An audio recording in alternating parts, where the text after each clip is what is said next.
भाई हमें तो मोदी सरकार से हम लोग को काफ़ी उम्मीदें हैं, क्योंकि हम छोटे मोटे व्यवसायी हैं। तो हम लोग चाहते हैं कि जैसे टैक्स में कुछ छूट मिले हम लोगों को, और जो हमारे रेस्टोरेंट में जो सामान यूज होता है उसके दाम घटे। हमें तो यही, व्यापारी है तो भाई हमें यही उम्मीद रहेगी। हाँ, सामानों में छूट होनी, टैक्सेस में भी छूट होनी चाहिए। जैसे कि रॉ मटेरियल्स में, जैसे कि अरहर के दाल काफ़ी महंगे हो गए हैं, किराना समय समय सब्जी वगैरह जो भी है ये सब सस्ते हों, तो उससे ऑलरेडी रेट कम हो गए खाने का। देखिए, तीसरा कार्यकाल है लोगों को, और हम लोग जो मतलब व्यवसाय से जुड़े हुए हैं, हम लोग को बहुत सारी उम्मीदें हैं कि जो भी चीज़ें आज के डेट में महंगाई बहुत ज़्यादा है, तो हम लोग को यही उम्मीद है कि जिस भी चीज़ पे मतलब टैक्सेस लग रहे हैं, चाहे वो जिस भी फील्ड का हो, इस तरीके का बजट आए कि आम जनता बजट आने के बाद से वो ये ना कहे कि अरे यार, इस बार वाला भी बजट जो है निराश करके गया। ऐसा बजट आए कि जिससे सबके चेहरे पे खिलखिलाहट दिखे, मुस्कुराहट दिखे। बदलाव इन द सेंस कि जो टैक्सेस है वो जितना मतलब एक मिनिमम से मिनिमम लगे, कि जिससे लोग आने वाले दिनों में किसी भी चीज़ के लिए काम करें या कोई भी चीज़ परचेज करें तो उनको लगे कि नहीं नहीं भाई, मतलब एक अच्छी चीज़ हुई है, और हम जो भी चीज़ें परचेज कर रहे हैं हमको एक रियायत दर पे मिल रही है। पहले तो ये दलाल जो बीच में गेस्ट हाउस वगैरह में कस्टमर लेके आते हैं, उनको पहले उनको परसेंटेज देना और ये सब चीज़ें ख़त्म करनी चाहिए सरकार को। और दूसरी चीज़ जो जीएसटी है बहुत ज़्यादा है, एक दिन स्टे करने वाले गेस्ट लोगों का वो 12% की जीएसटी है।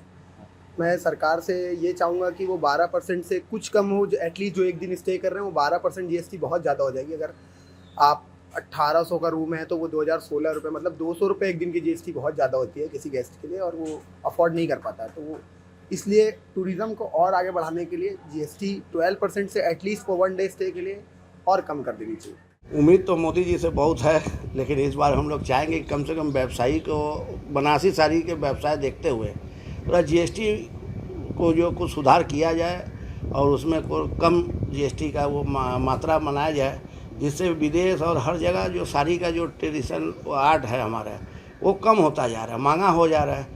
और महंगाई होने के वजह से कि बहुत आदमी के पहुंच के बाहर हो जा रही है ये साड़ी। अगर सरकार हम लोगों को थोड़ा प्रोत्साहन दे और बनारसी साड़ी में कुछ कम सरकारी टैक्स और ये सब जो लगाए, तो जिससे हम लोग जो कम रेट के बनारसी साड़ी छोटा कारोबार है उसके लिए भी बहुत अच्छा होगा, और हमारे साड़ी का कारोबार से जो टैक्स आएगा वो सरकार को भी बहुत अच्छा फ़ायदा होगा।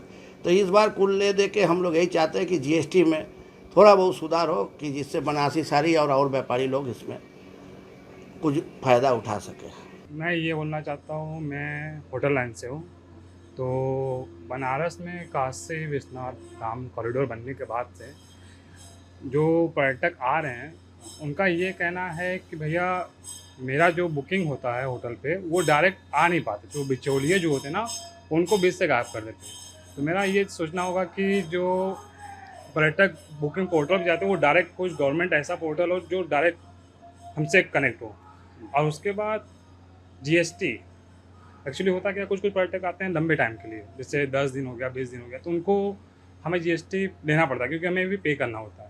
तो मैं ये चाहता हूँ कि जो जीएसटी का अमाउंट है वो थोड़ा डिडक्ट होकर थोड़ा कम हो जाए। एक्चुअली अभी हम लोगों को वो जीएसटी 12% देना होता है, और हमें कस्टमर से भी वो लेना होता है। तो कल जो टैक्स बजट आ रहा है उससे मैं ये चाहूँगा कि टैक्स में कुछ डिडक्शन हो।